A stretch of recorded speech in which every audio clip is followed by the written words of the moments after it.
1954ರಲ್ಲಿ H D Deve Gowda ಅವರನ್ನು ಕೈ ಹಿಡಿದ ಶ್ರೀಮತಿ ಚೆನ್ನಮ್ಮ ಅವರು. ಚೆನ್ನಮ್ಮ ದೇವೇಗೌಡ ದಂಪತಿಗೆ ಒಟ್ಟು 6 ಮಂದಿ ಮಕ್ಕಳು, 4 ಪುತ್ರರು ಮತ್ತು 2 ಪುತ್ರಿಯರು. ಪುತ್ರರಲ್ಲಿ 2 ರಾಜಕೀಯದಲ್ಲಿ ಸ್ಥಾನಮಾನ ಪಡೆದವರು. ಎಚ್ ಡಿ ಕುಮಾರಸ್ವಾಮಿ ಅವರು ಕೇಂದ್ರ ಸಚಿವರು ಹಾಗೂ ಮಾಜಿ ಮುಖ್ಯಮಂತ್ರಿ. ಎಚ್ ಡಿ ರೇವಣ್ಣ ಮಾಜಿ ಸಚಿವರು, ಕರ್ನಾಟಕ ರಾಜಕಾರಣದಲ್ಲಿ ಪ್ರಮುಖ ನಾಯಕರಾಗಿ ಗುರುತಿಸಿಕೊಂಡಿದ್ದಾರೆ. ಚೆನ್ನಮ್ಮ ದೇವೇಗೌಡ ಅವರು ಸಾರ್ವಜನಿಕ ರಾಜಕೀಯ ಹುದ್ದೆಗಳಲ್ಲಿ ಹೆಚ್ಚು ಕಾಣಿಸಿಕೊಂಡಿದ್ದವರಲ್ಲ. ಚೆನ್ನಮ್ಮ ಅವರ ಮೇಲೆ 2001ರ ಫೆಬ್ರವರಿ 21ರಂದು ಹಾಸನ ಜಿಲ್ಲೆಯ ಹೊಳೆನರಸೀಪುರದ ತಾಲೂಕಿನ ಮದನಹಳ್ಳಿ ಗ್ರಾಮದಲ್ಲಿ ಆಸಿಡ್ ದಾಳಿ ನಡೆದಿತ್ತು. ಕೌಟುಂಬಿಕ ಕಲಹದ ಹಿನ್ನೆಲೆಯಲ್ಲಿ ದೇವೇಗೌಡರ ತಮ್ಮನ ಮಗನಿಂದನೇ ಈ ಕೃತ್ಯ ನಡೆದಿದೆ. ಈ ಘಟನೆಯಲ್ಲಿ ಚೆನ್ನಮ್ಮ ಹಾಗೂ ಅವರ ಸೊಸೆ ಭವಾನಿ ರೇವಣ್ಣರಿಗೆ ಗಾಯಗಳಾಗಿದ್ದವು. ರಾಜಕೀಯವಾಗಿ ಗುರುತಿಸಿಕೊಳ್ಳದಿದ್ದರೂ ದೇವೇಗೌಡ ಕುಟುಂಬದ ಬೆಂಬಲ ಸ್ತಂಭವಾಗಿ ಚೆನ್ನಮ್ಮನವರು ಇದ್ದರು.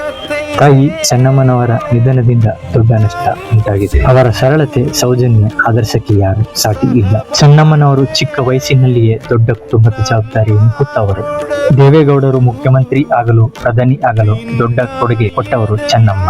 ದೊಡ್ಡ ಕುಟುಂಬದ ಜವಾಬ್ದಾರಿಯನ್ನು ದೇವೇಗೌಡರಿಗೆ ಕೊಡದೆ ತಾವೇ ನಿರ್ವಹಿಸಿದರು ಚೆನ್ನಮ್ಮ ತಾಯಿ.